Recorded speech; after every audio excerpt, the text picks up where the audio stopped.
प्यारे बच्चों, हम कक्षा 8 के दहन और ज्वाला पाठ में आज हम ये सीखेंगे कि दहन के लिए यानी जलने के लिए आवश्यक शर्तें कौन कौन सी हैं। आप देख रहे हैं, आपके सामने मोमबत्ती जल रही है और ये निर्बाध रूप से बिना रुके जलती जा रही है। इसका मतलब दहन के लिए, जलने के लिए जो आवश्यक शर्तें यहाँ पर होनी चाहिए वो सभी उपलब्ध हैं।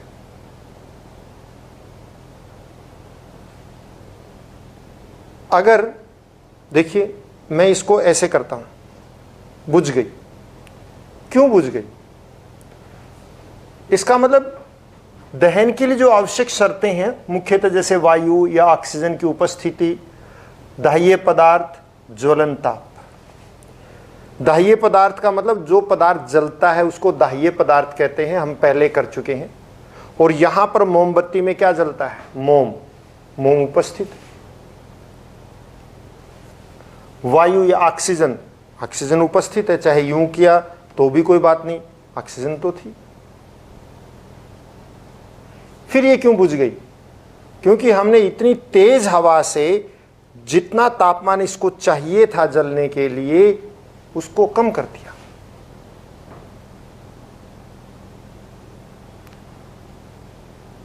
और उसी कमी के कारण ये बुझ गई।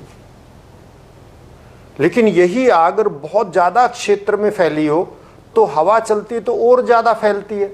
आपने ये भी देखा होगा, नहीं तो सुना जरूर होगा। खेतों में लगी, कई बार खेतों में आग लग जाती है या जंगलों में आग लगती है, हवा के साथ वो बहुत फैलती है क्योंकि उसका तापमान इतना अधिक बढ़ चुका है कि इतनी थोड़ी सी वायु से उसका जो ज्वलन ताप है, जलने के लिए जो तापमान चाहिए वो कम नहीं होता है। वो बहुत ज्यादा पानी से कम होगा तब वो बुझती है।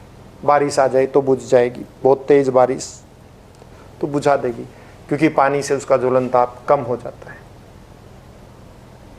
यहां ये छोटी सी ज्वाला थी और थोड़ा सा मोम इससे पिघलता था, तो हमने थोड़ी सी वायु से ही इसको बुझा दिया। कहने का मतलब ज्वलन ताप कम हो गया। देखिए, इसको मैं पुनः जलाता हूं। ये जलना प्रारंभ इसने कर दिया। अब इसको यहां पर ज्वलन ताप भी उपलब्ध है क्योंकि हमने माचिस की तीली से इसको जलाया। अपने आप क्यों नहीं जली? माचिस की तीली से इसलिए जलाया क्योंकि माचिस की तीली ने इसको इसके ज्वलन ताप तक गर्म किया। ज्वलन ताप की बात हम बाद में करेंगे, हम पहले क्रियाकलाप करते हैं, तब पूर्ण रूप से ज्वलन ताप की बात करेंगे, तब आपको समझ में आएगी। अभी आप एक पहले क्रियाकलाप देखिए। ये मोमबत्ती जल रही है और मैं इसको ढक देता हूं। ये मैंने इसको ढक दिया तो आप देखिए धीरे धीरे इसकी ज्वाला छोटी होती जा रही है, कम होती जा रही है। अगर आप ध्यान से देखिए, छोटी हो रही है और छोटी होते होते और ये जो है अंत में बुझ गई। अब तो हवा भी नहीं थी, ज्वलन ताप भी कम नहीं किया गया फिर, और ये एकदम नहीं बुझी, धीरे धीरे करके बुझी। कारण क्या है? कारण ये है कि ज्वलन के लिए यानी कि जलने के लिए कुछ शर्तों की आवश्यकता होती है और उन शर्तों में वायु यानी कि ऑक्सीजन। हमने इसको ढक दिया। ढकने से क्या हुआ कि इसके अंदर ऑक्सीजन नहीं सप्लाई हुई। पहले इसके अंदर जब हमने ढका तो इसमें ऑक्सीजन थी जितनी, वो जल गई, वो कम हो गई तो धीरे धीरे ज्वाला भी कम होती चली गई। और जब वो ऑक्सीजन इसमें समाप्त हो गई इस बीकर में, तो ऑक्सीजन की उपस्थिति ना होने के कारण ये बुझ गई। तो किसी भी ज्वलन के लिए, दहन के लिए, इसका मतलब ऑक्सीजन की आवश्यकता होती है। तो ये मुख्य आवश्यक शर्त है। आपने सुना होगा कि यदि किसी आदमी के कपड़ों में आग लग जाए तो उसको कंबल से ढक देते, मोटे कंबल से। कारण क्योंकि हम उसको वैसे नहीं बुझा पाते हैं, पानी नहीं डालना चाहिए क्योंकि उसकी त्वचा पर फिर फफोले हो सकते हैं। तो हमें उसको कंबल से, मोटे कंबल से, मोटे कपड़े से ढक देते हैं। मोटे कपड़े से ढक देने से क्या होता है, या कंबल से ढक देने से, कि उसमें वायु की सप्लाई बंद हो जाती है, वायु से संपर्क टूट जाता है, और जब वायु नहीं होगी तो दहन नहीं होगा। दहन के लिए 3 चीजें हैं, तीनों की उपस्थिति आवश्यक है। यदि इनमें से एक भी गायब हो जाती है, हम एक को भी बंद कर देते हैं, तो वो दहन नहीं होगा, आग बुझ जाएगी। सबसे पहली बात, ऑक्सीजन की उपस्थिति होनी चाहिए। और वायु हम इसीलिए कहते हैं क्योंकि ऑक्सीजन वायु में होती है, तो वायु की उपस्थिति यानी ऑक्सीजन की उपस्थिति अपने आप हो जाएगी। ऑक्सीजन की उपस्थिति में ही दहन होता है। दूसरा, दाह्य पदार्थ। दाह्य पदार्थ का मतलब जो पदार्थ जलते हैं वो उपस्थिति होनी चाहिए। जिसको जलना वो तो उपस्थित होना चाहिए ना। जैसे हमने अभी देखा, यहां पर क्या था, मोम था, कागज हो सकता है, लकड़ी हो सकती है। इस तरह से ये पदार्थ जो जलते हैं उनको हम क्या कहते हैं, दाह्य पदार्थ। जो भी ईंधन एलपीजी घरों में होती है, सीएनजी होती है, ये सब क्या है, दाह्य पदार्थ हैं। यानी उस पदार्थ की उपस्थिति होनी चाहिए जिसको जलना है, तभी तो जलेगा। और तीसरा, ज्वलन ताप। ज्वलन ताप का मतलब क्या है, इससे करने से पहले मैं आपको एक चीज और समझा देता हूं। आपने देखा होगा या सुना जरूर होगा, जंगलों में गर्मी में अपने आप आग लग जाती है। क्यों? कारण यह है कि जंगलों में अपने आप आग लगने का, गर्मी के अंदर तापमान अधिक होता है और जंगलों में पत्ते गिर गिर कर सूख जाते हैं, और उन सूखे हुए पत्तों में जब हवा चलती है तो आपस में रगड़ लगती है, और उस रगड़ के कारण तापमान इतना बढ़ जाता है कि वो आग पकड़ लेता है।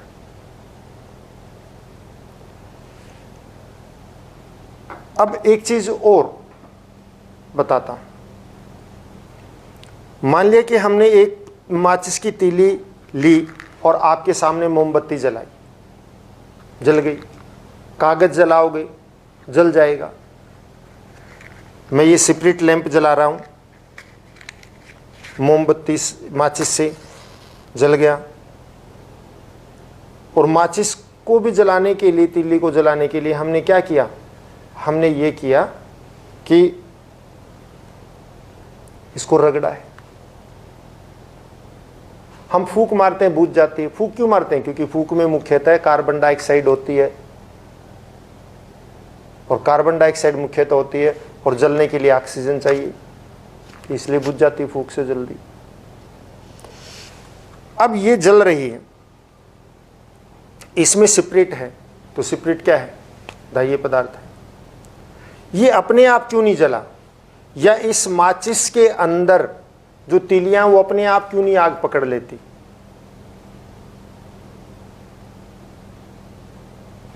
लेकिन अगर हम ये कहते हैं जब भी कि सिलेंडर में लीक हो जाए तो आग पकड़ लेगा, चाहे आग ना हो फिर वो पकड़ लेता है। एलपीजी का सिलेंडर, यानी एलपीजी अपने आप आग पकड़ लेती है। क्या हम इस माचिस की तीली से, जैसे हमने इसको जलाया है, हम कागज को जला सकते हैं? क्या लकड़ी, मोटी लकड़ी को एक माचिस की तीली से जला सकते हैं? नहीं जलेगा। लकड़ी का टुकड़ा नहीं जलेगा, कागज जल जाएगा। एलपीजी जो घरों में होती है वो जल जाएगी, इस मोमबत्ती जल जाएगी, स्पिरिट लैंप जल रहा है, लेकिन लकड़ी का मोटा गट्ठा नहीं जलेगा। क्यों नहीं जलेगा? कारण यह है कि हर वस्तु जो है तब वो आग पकड़ती है जब उसको एक निश्चित ताप तक गर्म किया जाता है, और उस निश्चित ताप को जिस पर वो आग पकड़ती है उसे हम ज्वलन ताप कहते हैं। वह तापमान, वह निश्चित तापमान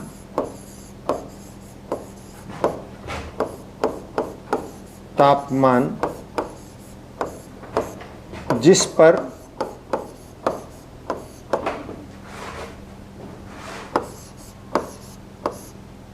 कोई वस्तु आग पकड़ती है, सीधा लिख देता हूं, कोई वस्तु आग पकड़ती है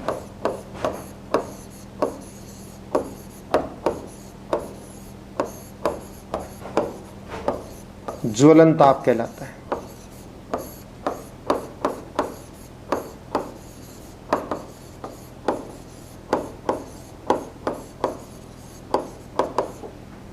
मतलब वो निश्चित क्यों कहा? क्योंकि हर एक का निश्चित होता है, लेकिन अलग अलग का अलग अलग होता है। तो जिस तापमान पे कोई वस्तु आग पकड़ती है उसे उसका ज्वलन ताप कहते हैं। अब माचिस की तीली अपने आप आग क्यों नहीं पकड़ती? क्योंकि इसका एक निश्चित तापमान है, ज्वलन ताप है, उस तक गर्म नहीं करेंगे तब तक ये आग नहीं पकड़ेगी। माचिस की तीली की बात हम इसके बाद में करेंगे और अगले लेक्चर में करेंगे, मैं ये कहूँगा। लेकिन आज के इसमें थोड़ा सा पहले और माचिस की तीली की बात अलग से करेंगे, इसमें कौन से पदार्थ होते हैं, क्यों नहीं। लेकिन क्यों आग नहीं पकड़ी ये बात आज जरूर, क्योंकि इसको एक निश्चित तापमान तक गर्म करना पड़ता है और वो गर्म करने के लिए हम माचिस की तीली के ऊपर, इसकी डिबिया के ऊपर इसको घिसाते हैं और घर्षण के कारण ऊष्मा उत्पन्न होती है और उस ऊष्मा के कारण इसका तापमान उसके ज्वलन ताप तक पहुंच जाता है और वो आग पकड़ लेती है। इसी तरह स्पिरिट लैंप या मोमबत्ती अपने आप आग क्यों नहीं पकड़ते? क्योंकि उनको उसके निश्चित तापमान तक गर्म करना पड़ता है। तो हम माचिस से उसको गर्म कर सकते हैं क्योंकि इनका ज्वलन ताप कम होता है, माचिस की तीली से वो गर्म हो जाता है, इसलिए आग पकड़ लेता है। कागज भी इसलिए आग पकड़ लेता है। लेकिन लकड़ी का मोटा टुकड़ा आग नहीं पकड़ता या कोयला आग नहीं पकड़ता माचिस की तीली से, क्योंकि उनके ज्वलन ताप बहुत अधिक होते हैं और उनको माचिस की तीली से अपने उसके ज्वलन ताप तक गर्म नहीं किया जा सकता, इसलिए वो आग नहीं पकड़ते। लेकिन उसी पे हम मिट्टी का तेल डाल दें थोड़ा सा तो वो आग पकड़ लेंगे, या स्पिरिट डाल दें तो आग पकड़ लेंगे। क्यों?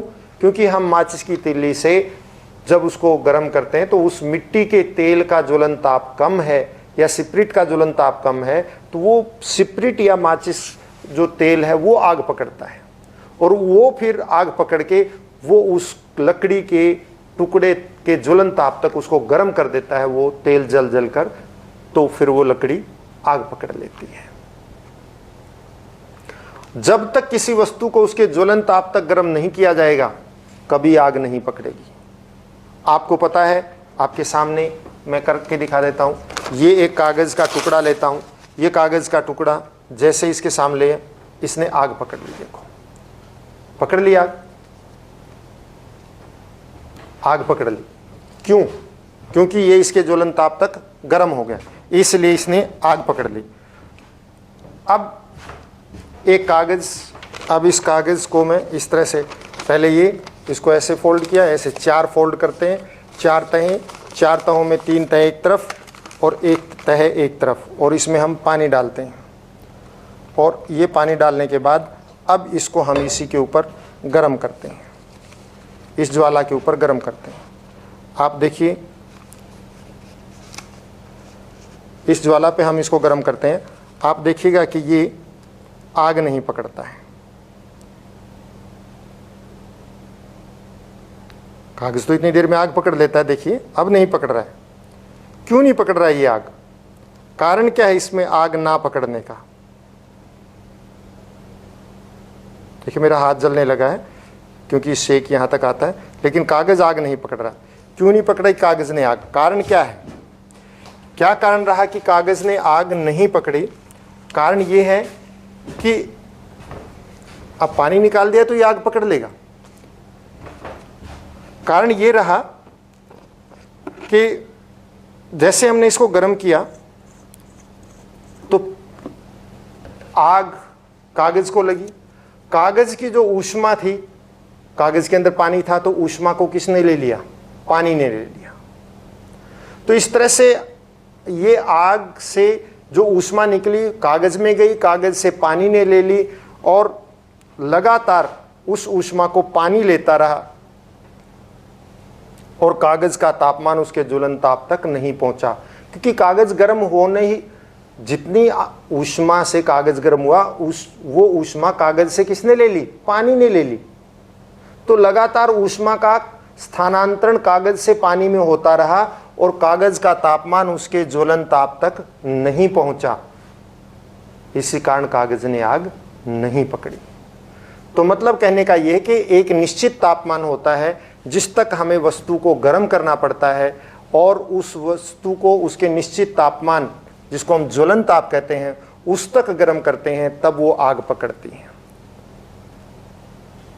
लकड़ी का मोटे लट्ठे का ज्वलन ताप अधिक होता है, कोयले का ज्वलन ताप अधिक होता है, इसलिए माचिस की तीली से वो नहीं जलते हैं।